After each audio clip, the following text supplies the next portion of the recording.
The alarm in my chambers screamed before dawn, and I knew before anyone told me that something had gone wrong.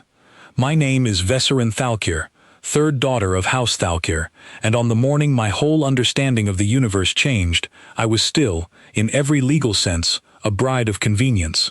3 months earlier, my father had given me to a human named Ethan Cole to seal a peace treaty that neither side truly wanted, but both sides desperately needed. I had walked into that marriage expecting nothing from it except duty. I did not expect to be woken before sunrise by guards pounding on my door, shouting that members of my husband's honor guard were dead. I want to take you back further, though, to the beginning, because none of what came after makes sense unless you understand how small I thought this man was when I first met him. My people, the Severini, had known of humanity for less than a decade. We had encountered them the way most of the galaxy had, through old broadcasts, drifting signals, and cautious scouts sent to a system full of strange, loud, endlessly talking creatures who seemed to argue with each other more than they explored the stars. When the greater powers of the galaxy finally made contact, humanity was still climbing out of its own gravity well, still building its first real starships, still years behind nearly every other spacefaring civilization in technology, in fleet strength, in every measurable way that mattered to us. So when the treaty came, and my father told me I would be married to a human ambassador as a gesture of peace, I did not feel fear. I felt insulted. House Thalkir had once commanded battle fleets that helped shape borders across 3 star systems. We were old nobility, proud nobility, the kind of family whose name alone opened doors that credit chips could not. And I, the daughter of that house, was being given away like a diplomatic gift to a species that could barely keep its own colonies from squabbling with each other. I remember standing in front of the mirror on the morning of my wedding, dressed in the ceremonial silks of my house, and thinking that this marriage was less an honor and more a small, quiet punishment. I did not know his name until the hour before the ceremony. Ethan Cole.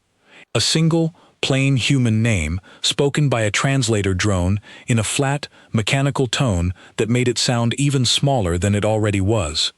When I finally saw him standing at the far end of the ceremonial hall, I remember being surprised by how unremarkable he looked. He was not especially tall, not especially broad, dressed in a simple dark uniform without a single medal or decoration pinned to it. His hair was cut short and plain. His face was calm in a way I mistook, at the time, for emptiness. I had expected either nervous fear or arrogant posturing from a representative of a species so far beneath us in power. I got neither. He simply stood there, watching the hall fill with Severini nobility, and waited. The wedding feast that followed was, if I am honest, cruel.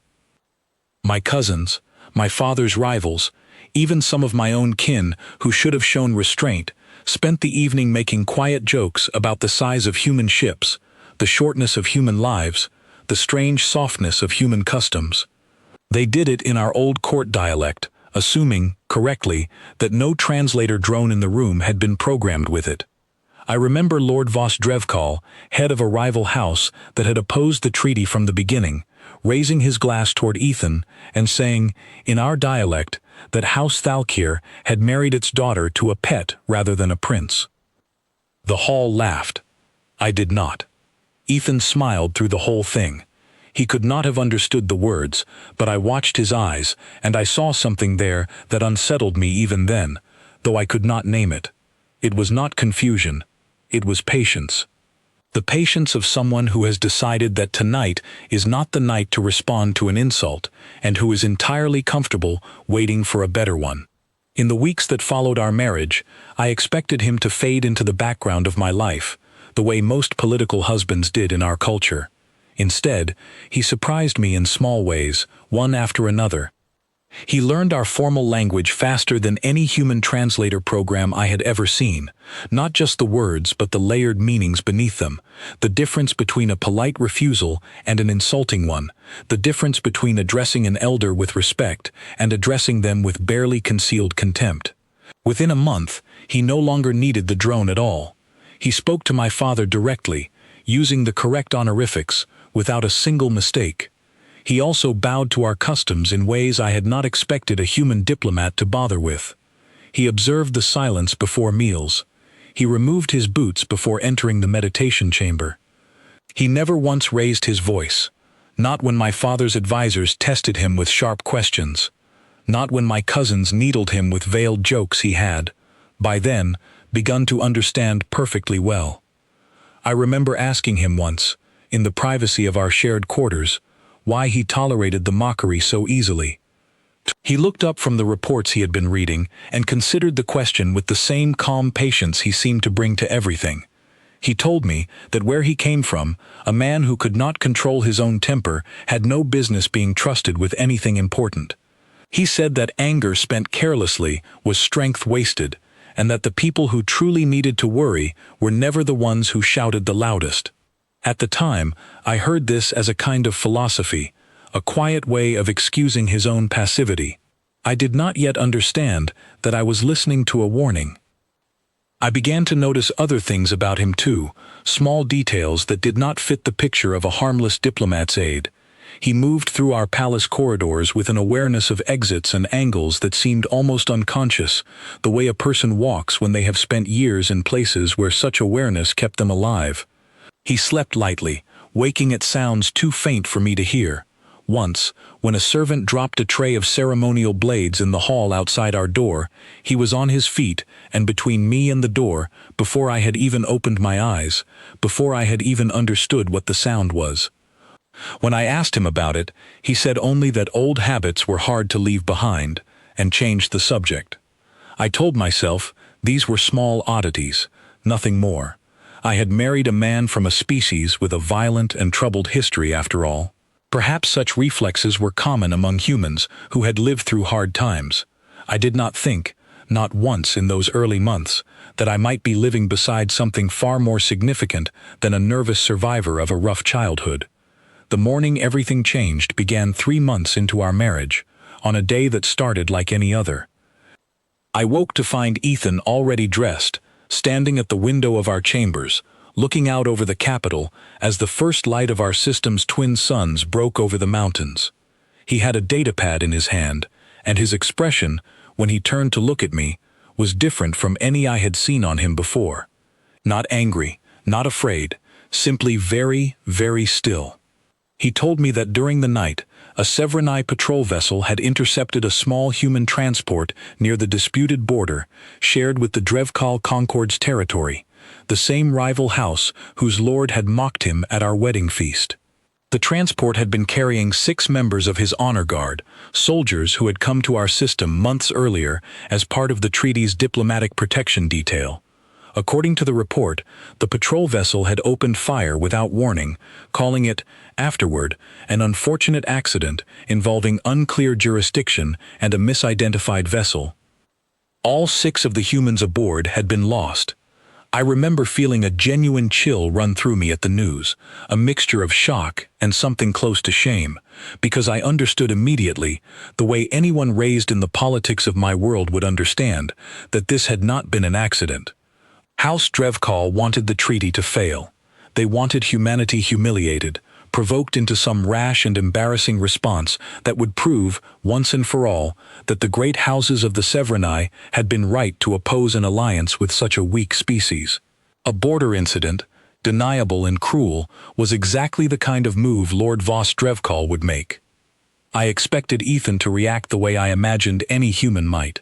I expected shouting, demands, perhaps even tears, since I had been told humans grieved openly and without our own culture's careful restraint.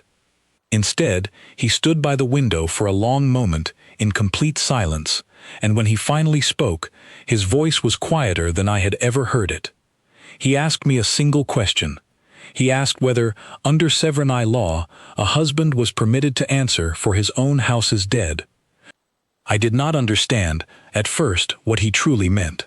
Among my people, to answer for the dead meant filing a formal grievance with the ruling council, requesting an investigation, perhaps demanding compensation or a public apology from the offending house. It was a legal process, slow and bureaucratic, the kind of thing that could take seasons to resolve and usually ended in nothing more than words. I told him yes, of course, our laws allowed exactly that kind of formal complaint, and I began explaining the process to him, the counsels he would need to petition, the evidence he would need to gather. He listened to all of it politely, nodding at the right moments, and thanked me for the explanation. Then he set down his datapad, walked to a small case I had never seen him open before, one that had traveled with him since our wedding day, and that I had assumed held nothing more than personal effects, and he opened it. I did not understand what I was looking at inside that case. Not fully, not yet. I only knew, watching his face as he studied its contents, that whatever answer he intended to give for his house's dead, it was not going to be a petition to a council. I asked him what he was doing. He looked up at me, and for the first time since our wedding day, I saw something in his eyes that made my breath catch in my throat. It was not cruelty. It was not even anger. Not really. It was certainty, calm and absolute. The certainty of a man who had already made a decision long before this morning and was simply now, at last, being given a reason to act on it. He told me, gently, that where he came from, some debts could not be settled with words alone, and that he intended no disrespect to my people's laws, but that his own people had older obligations that came first. He said this so softly, so without malice, that it took me several seconds to understand I had just heard something closer to a promise than an apology. I did not know, standing there in the pale morning light of my own bedroom, that I was no longer looking at the quiet diplomat's aide who had bowed politely through his own wedding feast. I did not know that the calm, unremarkable man I had privately dismissed as beneath my house's dignity was, in that very moment, beginning to become something else entirely. I only knew that the stillness in his voice frightened me more than any shout ever could have, and that somewhere deep in my chest, beneath the shock and the grief for 6 strangers I had barely known, something else was beginning to stir, a question I did not yet want to ask myself. What exactly had my father married me to? I spent that entire day trying to understand my own husband, and I failed at every attempt. Word of the border incident spread through the capital within hours, twisted and softened by the time it reached most ears. Officially, it was described as a tragic misunderstanding, a patrol vessel that had misidentified a human transport in poor visibility near a contested boundary. Unofficially, everyone in the palace who mattered knew exactly whose banner that patrol vessel flew under, and exactly which rival house benefited from a dead honor guard and a humiliated human ambassador. My father summoned me that afternoon, not to comfort me, but to instruct me. He sat behind his old desk of dark polished wood, the same desk his father had used, and told me plainly that this was a delicate moment for House Thalkir. If the human ambassador reacted with weakness, our house would be seen as having wasted a marriage on a coward. If he reacted with anger, but no real strength behind it, we would be seen as having married into a house of loud, powerless creatures, no better than barking dogs. My father's greatest fear, I realized as I listened to him, was not that my husband might do something terrible. It was that my husband might do nothing at all, and that House Thalkir would be mocked for the alliance, regardless of the outcome. I did not tell my father what I had seen that morning. I did not tell him about the case, or the certainty in Ethan's eyes, or the strange, quiet promise buried beneath his gentle words. I told myself I was protecting my husband's privacy, though even then I suspected I was protecting myself from having to explain a feeling I could not yet name. That evening, I found Ethan in the small communications room adjoining our quarters, speaking in low tones with people I did not recognize on the other end of a secure channel. He noticed me in the doorway and ended the call gently, without embarrassment, the way a person ends a conversation they are not ashamed of, but simply do not wish to continue in front of an audience. I asked him directly who he had been speaking with. He told me the truth, or at least a version of it, simple enough for me to understand at the time. He said he had informed his own government of what had happened, as protocol required, and that certain colleagues of his were arranging what he called a proper response. I asked what a proper response meant. He was quiet for a moment, choosing his words with obvious care, the way a person chooses words when they are trying to be honest without frightening someone they care about. He told me that humanity had learned, long ago and at great cost, that mercy shown carelessly could be mistaken for weakness, and that weakness invited exactly the kind of tragedy that had claimed his soldiers that morning. He said his people had built an entire philosophy of restraint around one simple principle: never strike first, but always, without exception, finish what others were foolish enough to start. He said this not with pride, not with menace, but with the tired patience of someone repeating a lesson his own species had paid for many times over before finally learning it. I remember asking him, almost without thinking, what exactly he had been before he came to my world as a diplomat's aide. It was the first time I had asked him something so direct about his past, and I watched him consider the question carefully before answering. He told me he had served, for many years, in what his people called their defense forces, in a role he described simply as an officer responsible for difficult decisions. He did not elaborate further that night, and something in his tone told me not to press him. I let the matter rest, though it followed me into an uneasy sleep.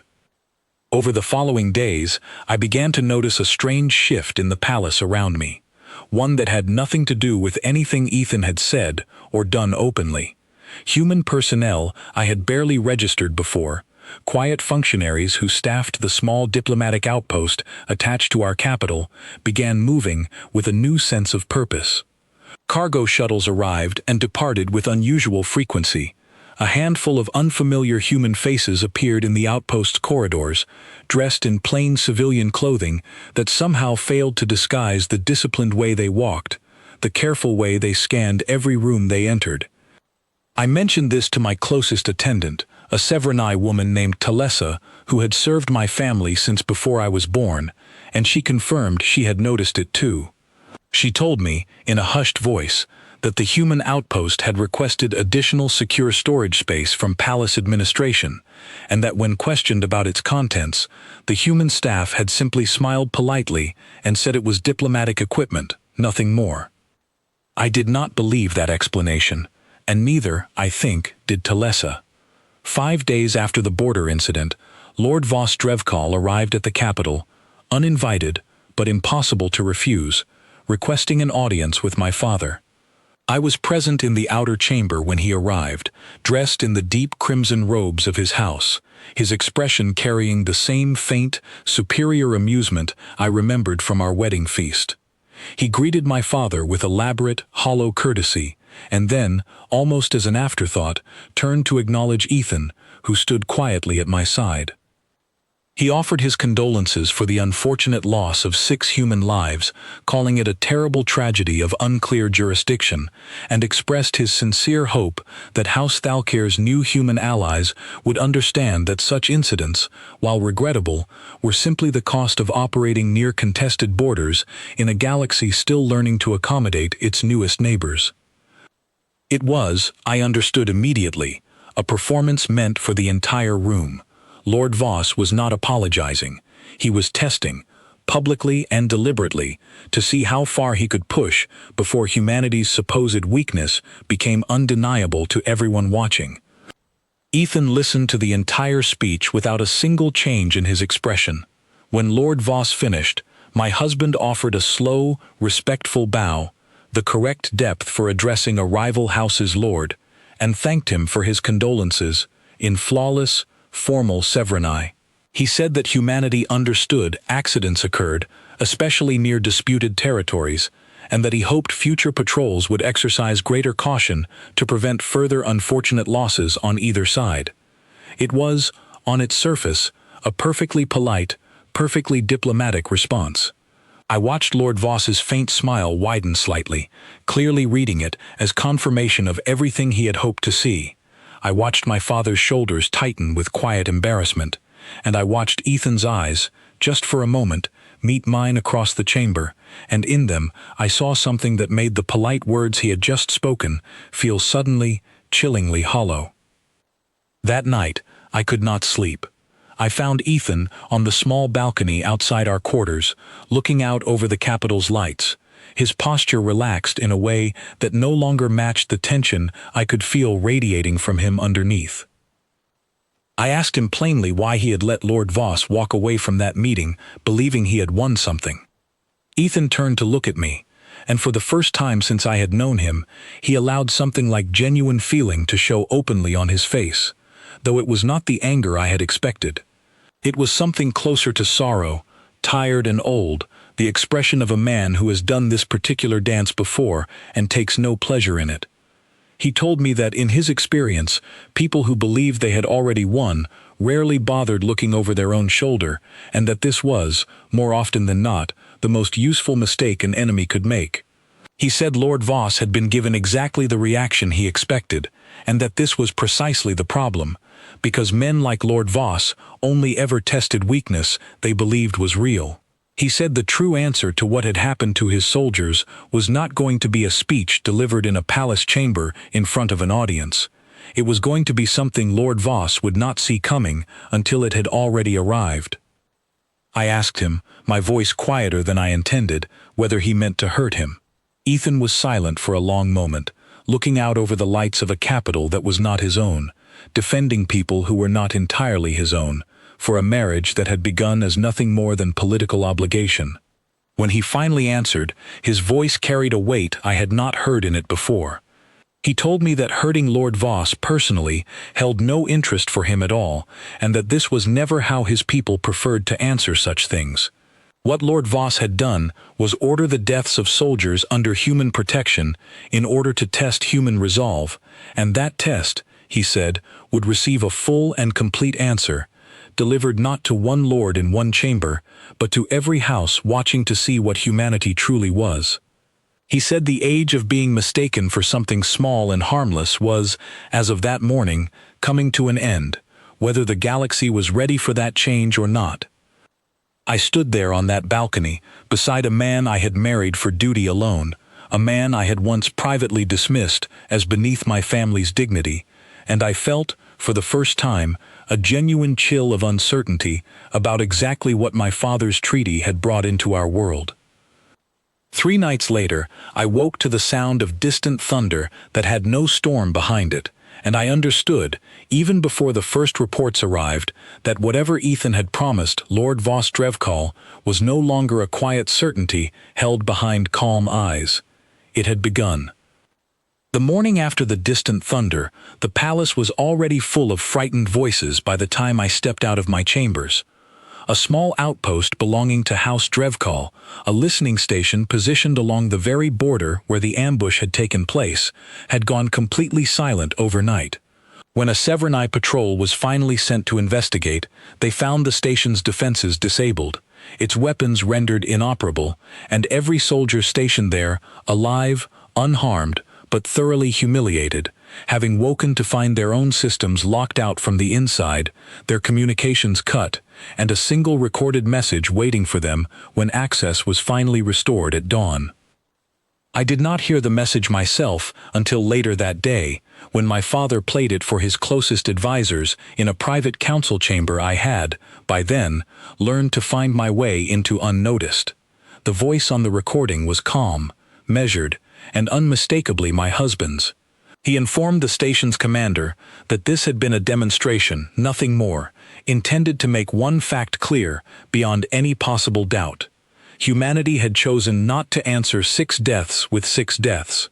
It had chosen, instead, to show House Drevkal exactly how easily such an answer could have been delivered, had human restraint not been a deliberate choice rather than a limitation. The chamber was silent after the recording ended. I watched my father's face carefully, and for the first time since my wedding day, I saw something in his expression that was not calculation or political concern. It was something closer to genuine unease. It was General Corin Vask, commander of my father's household fleet, who finally broke the silence, and what he said set in motion the slow, disorienting unraveling of everything I thought I understood about the species I had married into. General Vask had served my family for over 30 years, and he was not a man given to exaggeration. He told the council that he had reviewed the technical reports from the disabled listening station and that whatever method had been used to lock out an entire defense system without triggering a single alarm was not something available to a diplomatic outpost. It was not the work of aides or ambassadors. It was the work of specialists, trained specifically for operations of exactly this kind, operating with a precision that, in his professional opinion, rivaled anything in our own military's most elite units. My father asked the obvious question: if this was the work of trained specialists, who had sent them, and why had such capability never been mentioned in any of the treaty negotiations? It was a junior intelligence officer, a young woman named Idris Callan, who had spent 2 years studying human historical records as part of the treaty preparations, who finally offered an answer that none of us had wanted to hear. She reminded the council, quietly and carefully, of something everyone in that room had read in briefing documents and quietly dismissed as irrelevant ancient history. Humanity's homeworld had, within living memory of its oldest citizens, torn itself nearly apart in a series of conflicts so devastating that entire regions of their planet still bore visible scars from them centuries later. I had heard this before. In the same distant, academic way, I had heard about the extinct predator species of 100 other worlds. It had always seemed like background information, tragic but irrelevant, the kind of history one learns about a species without truly absorbing what it means. Idris Callan made us absorb it that day. She explained that humanity had not simply survived those conflicts. They had, in the aftermath, spent generations deliberately restructuring every aspect of their civilization around a single hard lesson learned through unimaginable cost. A species capable of destroying itself needed, above all else, to master restraint, or it would not survive its own strength. Their militaries were built not around aggression, but around control, precision, and an almost obsessive doctrine of proportional response. Their officers were trained for years not in how to escalate a conflict, but in how to end one as quickly and completely as possible once it had already been forced upon them by someone else's choice. She told us something else, something that settled over that council chamber like a physical weight. When humanity finally developed the technology to leave their homeworld and begin encountering other civilizations, their government had made a quiet, deliberate decision. They would present themselves to the wider galaxy not through their most capable military officers, but through diplomats, scientists, and civilian representatives, specifically so that no other species would feel threatened by first contact.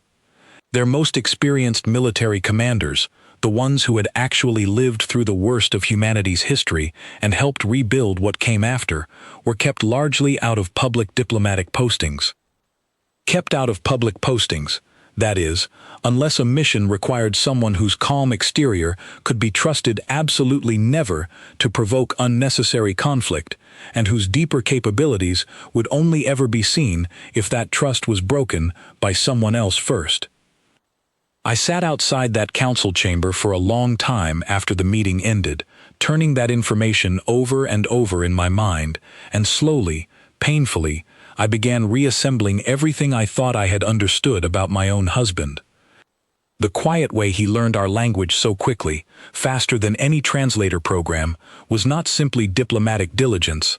It was the discipline of a mind trained for exactly this kind of demanding, detailed work. The unconscious awareness he carried through every room, the light sleep, the instinctive positioning between me and any sudden danger, none of it had been the nervous habit of a troubled survivor, as I had once assumed. It had been the trained reflex of an experienced officer who had simply never stopped being one, not even during a diplomatic posting meant to look harmless. And the calm, almost gentle way he had absorbed every insult at our wedding feast, every veiled mockery from my own family in the months since, was not weakness at all. It had been exactly what he told me himself, in that very first quiet conversation in our shared quarters. Anger spent carelessly was strength wasted. He had simply been waiting, patiently and without complaint, for a moment that actually mattered. That evening, I found him in our quarters, reviewing reports on a secure terminal, and for the first time since our marriage began, I did not wait for him to explain himself. I asked him directly, without any of the careful diplomatic phrasing I usually used, exactly what he had been before this posting, and exactly what he had become capable of during whatever conflicts his species had survived. He set down the datapad and looked at me for a long moment before answering, and I could see him deciding, carefully, how much truth I was ready to hear. He told me that he had served as what his people called a field commander during a series of difficult conflicts early in humanity's expansion into the wider galaxy, disputes with other species who had, like Lord Vos Drevkal, mistaken human restraint for human weakness. He said he had been chosen for the diplomatic posting to my world specifically because his particular record, among certain circles within his own government, had become known for something his superiors valued highly.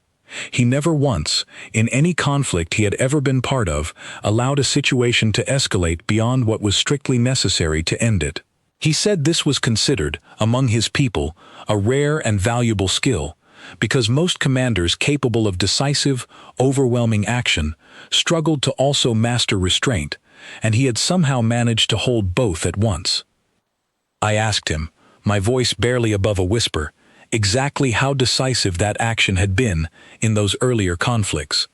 He was honest with me, more honest than I think he wanted to be, because I watched it cost him something to say it plainly. He told me that in every conflict he had commanded, the opposing side had eventually sought peace, not because humanity had destroyed them, but because they had been shown, clearly and unmistakably, exactly what continuing the conflict would cost them, until the cost became so obviously unbearable that surrender became the only rational choice remaining. He said he had never once needed to finish what he started completely, because no one who understood the full picture ever wanted him to reach that point. I asked him if Lord Vos understood that picture yet. Ethan was quiet for a moment, and when he answered, there was no anger in his voice at all, only a tired, patient certainty that frightened me more than shouting ever could have. He told me that Lord Vos was still operating under the assumption that humanity's restraint was the same thing as humanity's limit, and that this assumption, more than anything else, was what was going to cost House Drevkal everything it had built. Over the following 2 weeks, I watched the slow, careful escalation of a conflict that Lord Vos himself had started and clearly did not understand he was already losing. Small outposts along the disputed border began reporting the same pattern, over and over. Defenses disabled without a single life lost. Communications cut and restored with a calm recorded message attached, each one slightly more detailed than the last, each one making it slightly harder for House Drevkal to pretend these were isolated incidents rather than a coordinated, deliberate demonstration of exactly what humanity was capable of, and exactly how much humanity was still choosing not to do. I asked Ethan once, during those tense weeks, why he continued showing such restraint when it would clearly have been simpler, and perhaps even safer for everyone involved, to end the conflict decisively and immediately. His answer stayed with me long after that conversation ended, and I believe it is the moment I truly understood what I had married. He told me that the goal was never to defeat House Drevkal completely. A defeated enemy, humiliated beyond recovery, often became a desperate one, and desperate enemies made unpredictable, dangerous choices born from having nothing left to lose. What he wanted, what his entire doctrine of careful, patient restraint was actually built around, was to make House Drevkal understand, beyond any possible doubt, that continuing this path led only to greater and greater loss, until surrender became not a humiliation forced upon them, but the only reasonable choice a rational leader could make. He said real strength was not measured by how much destruction a person could cause. It was measured by how much destruction a person could cause, and chose not to, until the moment their enemy finally understood the difference. I remember looking at him that evening, this quiet, unassuming man I had once dismissed as beneath my family's dignity, and feeling something shift permanently inside me. It was not fear alone, though fear was certainly part of it. It was something closer to awe, uncomfortable and overwhelming, the recognition that I had spent months underestimating a force of nature simply because it had chosen, patiently and deliberately, to wear the shape of an ordinary man. Lord Voss Drevkal, I would soon learn, was about to make the same mistake one final, catastrophic time. Lord Voss Drevkal called an emergency gathering of the great houses 3 weeks after the first listening station went silent, and he made, in front of every noble family whose support he needed, the single worst decision of his long and arrogant career. I was present in that gathering hall as a representative of House Thalkir, seated near my father, watching Lord Voss stand before the assembled lords and declare that the recent string of incidents along his territory's border proved exactly what he had always warned the council about.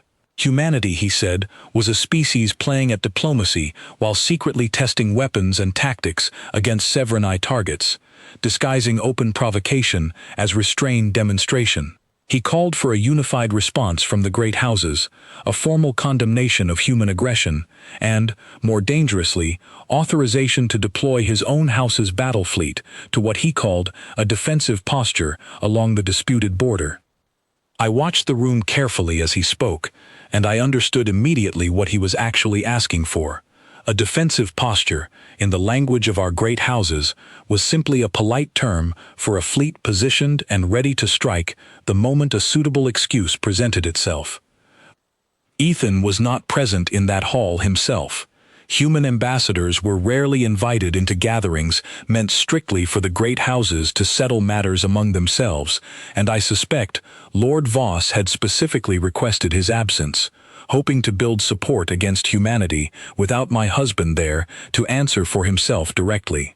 I remember thinking, as I sat listening to Lord Voss twist the truth so completely, that I finally understood why Ethan had never once tried to defend himself publicly during any of this.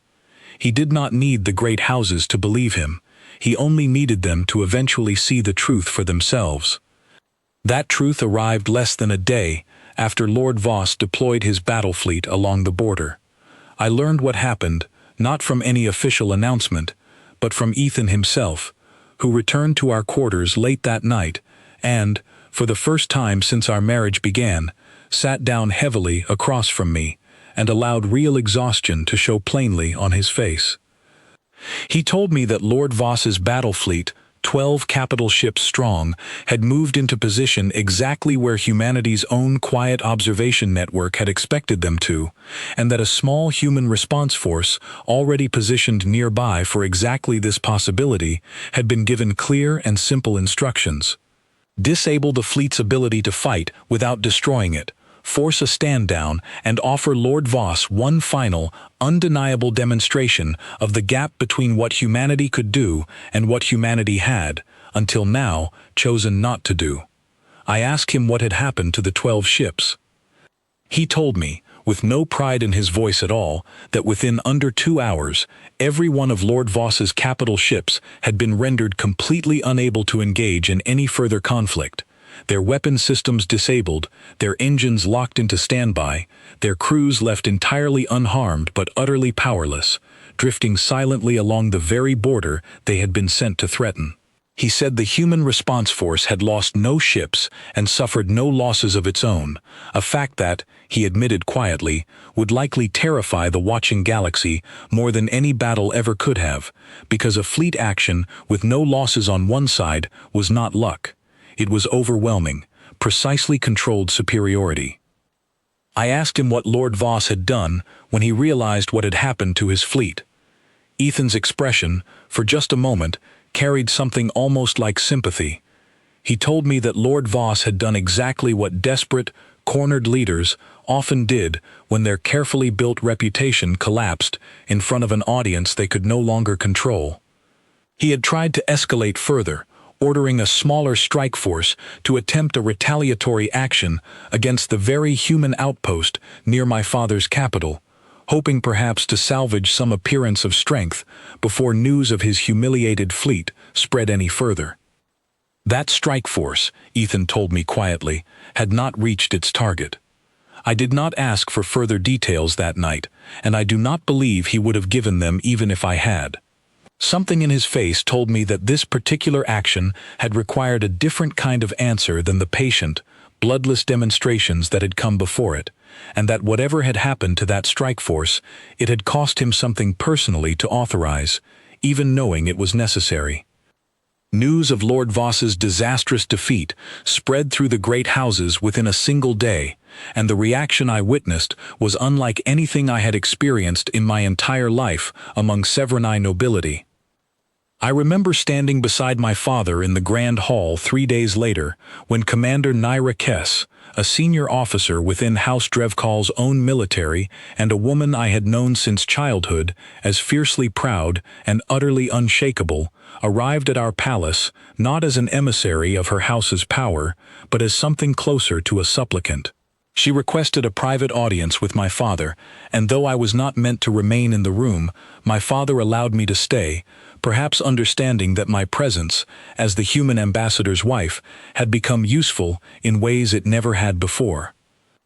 Commander Kess told my father plainly that House Drevkal's military command no longer trusted Lord Voss's judgment, that his obsession with humiliating the human ambassador had already cost their house a fleet and untold prestige, and that senior officers within the house were quietly seeking assurances from House Thalkir that any further conflict could be avoided if Lord Voss were removed from his position of authority before he brought complete ruin down upon them all.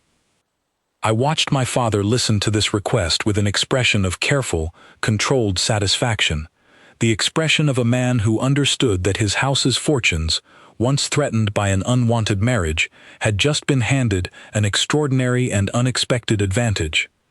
I understood, in that moment, that the marriage arranged to shame my family in the eyes of our rivals had instead become the single greatest asset House Thalkir possessed. But it was something Commander Kess said, as she was leaving, that stayed with me longest, more than any political calculation my father made in that room. She turned to me directly before departing, and in a voice stripped of all her house's usual arrogance, she asked me plainly what it was like, living beside a man capable of what she had just witnessed. I did not have a ready answer for her. I only told her, honestly, that I was still learning the answer myself, one revelation at a time. That night, I found Ethan standing alone in the small command chamber the human outpost had quietly established within our palace grounds, reviewing a series of reports on a wide display screen. He looked tired in a way I had not seen from him before, not the exhaustion of physical exertion, but something deeper, the weariness of a man who had done exactly what needed to be done and still carried the weight of it afterward. I asked him if he felt any satisfaction in what had happened to Lord Voss's fleet, in the fear now spreading through every great house that had once mocked him at our wedding feast. He told me, quietly, that satisfaction was not the word he would choose. He said victories like this one were necessary, sometimes unavoidable, but never something he took pleasure in, because every ship disabled, every soldier left drifting and humiliated rather than harmed, still represented a moment where two civilizations had failed to find peace through any means other than a demonstration of overwhelming strength. He said he would count this a true success only once House Drevkal and every house watching from beyond it understood that humanity's restraint had never been weakness at all, and chose, from that understanding, to seek peace on terms that did not require a single further ship, human or Severni, to ever again drift silent and powerless along a contested border. I stood beside him in that quiet command chamber, watching reports scroll past of a war he had ended almost as quickly as it began, and I understood, with a clarity that settled deep into my bones, that the marriage meant to shame my husband before an entire galaxy of skeptical nobility had instead revealed something no house, including my own, had ever truly understood about the species they had all so eagerly underestimated. I had not married a diplomat's harmless aide, given to my family as a quiet political formality. I had married something the great houses no longer had an adequate word for, something patient and controlled and utterly overwhelming once finally provoked into action, something that had spent months allowing itself to be mocked and dismissed simply because striking first, even against deserved insult, was never a price he was willing to pay. I had married a storm that had chosen, deliberately and for as long as possible, to wear the shape of a gentle man. The Council of Great Houses convened one final time to settle the matter of House Drevkal, and this time my father insisted that Ethan attend in person, seated not among the diplomatic observers at the edge of the hall, but at the central table where the true decisions of our world were made.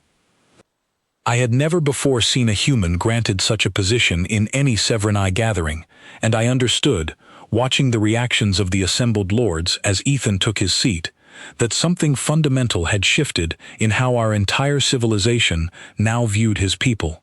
The same nobles who had once laughed openly at our wedding feast now watched him with careful, measured attention, the kind reserved for a power one no longer dared underestimate. Lord Voss Drevkal was present as well, though he was, by then, a very different figure from the confident lord who had once mocked my husband as a pet unworthy of House Thalkir's daughter. His crimson robes hung on him with less certainty now, and his voice, when the council finally called on him to answer for the loss of his fleet and the collapse of his house's military standing, carried none of its former arrogance.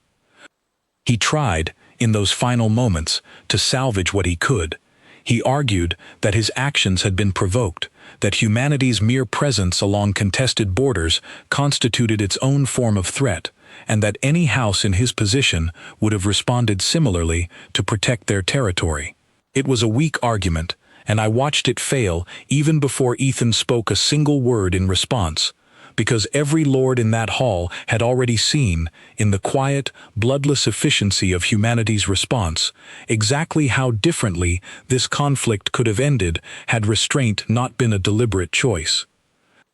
When Ethan finally did speak, his voice carried none of the anger I might have expected after everything Lord Voss had cost him. He addressed the council calmly, in flawless Severini, and said that humanity had no interest in House Drevkal's destruction, no desire to see an entire noble family stripped of everything it had built over generations because of one lord's poor judgment. He said humanity's demonstration had never been about revenge for 6 lost soldiers, but about establishing, clearly and permanently, exactly what any future provocation against human interests would cost, so that no house would ever again mistake patience for permission. He proposed, to the visible surprise of nearly everyone in that hall, a resolution far gentler than anyone expected from a species that had just disabled an entire battle fleet without losing a single ship of its own.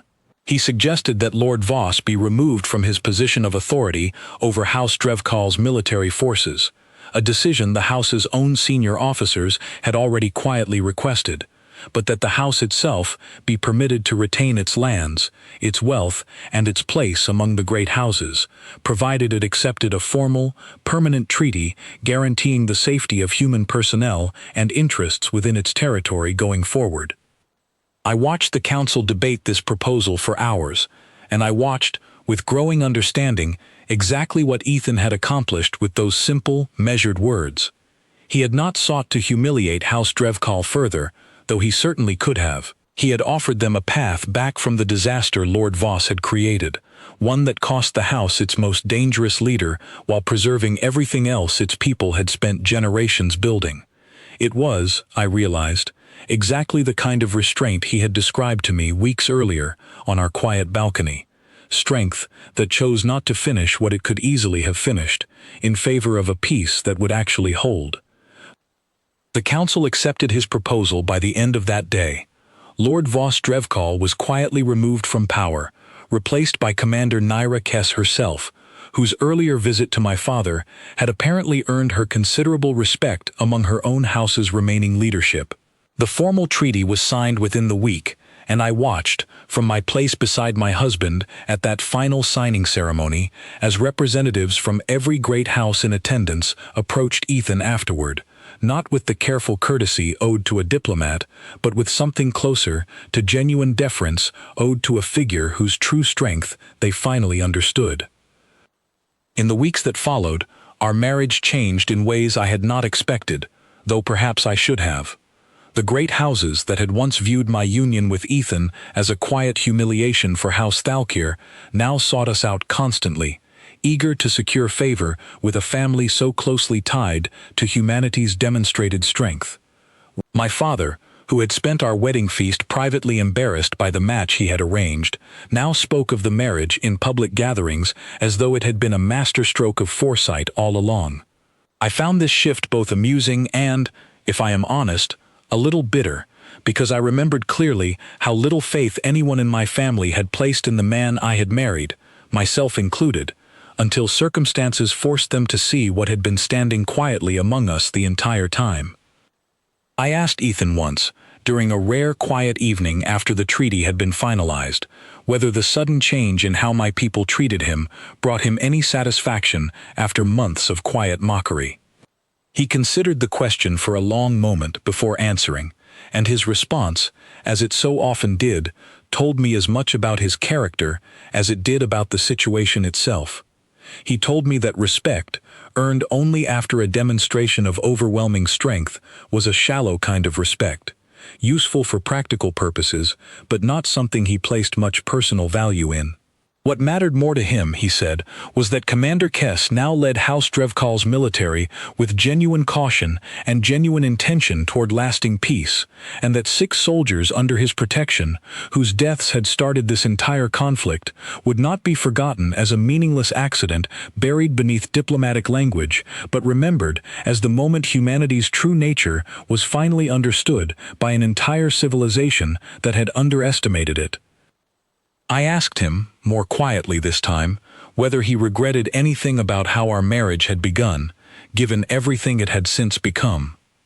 He looked at me for a long moment, and something in his expression softened in a way I had rarely seen from him, even in our most private moments together.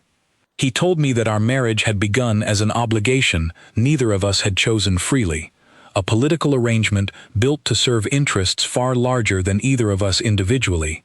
He said he understood, from the very beginning, that I had likely viewed him as beneath the dignity of my family's name, and that he had never once resented me for that assumption, because it had been a perfectly reasonable one, given everything my people knew about humanity at the time.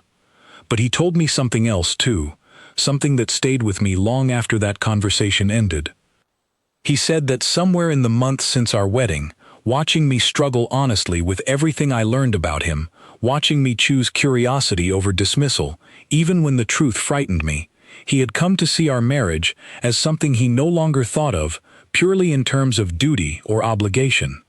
He said he had come to genuinely respect the woman who had married him for the sake of her family's treaty, and had stayed present, honest, and unafraid to ask difficult questions, even as that treaty revealed itself to be far more consequential than either of us had first understood. I told him, that evening, something I had not fully admitted even to myself until the words were already leaving my mouth. I told him that I had married him for duty alone, exactly as he said, expecting nothing more from the arrangement than a quiet, forgettable political formality I would endure for the sake of my house's obligations. I told him that I had, for the first weeks of our marriage, genuinely believed I had been given the lesser end of a treaty designed to elevate a weaker species at my own family's expense. And I told him that I had never in my life been more grateful to be so completely, thoroughly wrong about someone. In the seasons that followed, House Thalkir's alliance with humanity became the foundation of a new era of relations between our two civilizations. One built not on humanity proving its strength through further conflict, but on the quiet, steady example Ethan had set during those tense weeks after the border incident. Other great houses, watching what had happened to Lord Voss Drevkal, approached future disputes with human interests through careful diplomacy rather than casual dismissal. The galaxy at large, I would later learn, began to speak of humanity in an entirely different tone than it once had, no longer as a young, technologically behind species to be tolerated and occasionally mocked, but as a civilization whose calm, patient exterior concealed a depth of controlled strength that no house wished to test carelessly again. I think often of that first wedding feast, of Lord Voss raising his glass to mock a man he assumed was a harmless gift given to shame my family, of my own quiet embarrassment at being married to a species I believed beneath my house's dignity. I think of how completely wrong that entire hall had been, myself included, and how strange it is that the moment of greatest humiliation my family ever feared became, instead, the beginning of its greatest fortune. Ethan is not, even now, a man given to grand speeches or displays of power.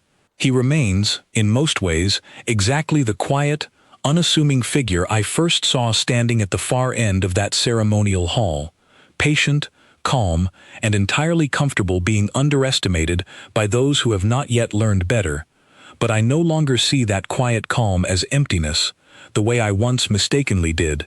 I see it now for exactly what it always was, the stillness of something vast and controlled, choosing, deliberately and for as long as circumstances allow, to remain gentle. I married him for duty alone, expecting nothing beyond obligation fulfilled, and a chapter of my life quietly endured. What I found instead was a man capable of rising, when pushed beyond all reasonable limit, into something the great houses of my world now speak of with genuine caution, a figure they have quietly begun to describe, in hushed and careful tones, as something closer to a deity of war wearing the patient shape of an ordinary husband. I do not think he would ever accept that title himself. He would tell you, I am certain, that he is simply a man who was taught, at great cost to his own people, the true difference between weakness and restraint. But I was there, on that quiet balcony, in that tense council hall, beside him through every calm, deliberate step of a conflict he ended almost as quickly as it began. And I can tell you, from the closest possible view any Severin eye has ever had of humanity's true nature, that some differences are not worth arguing over.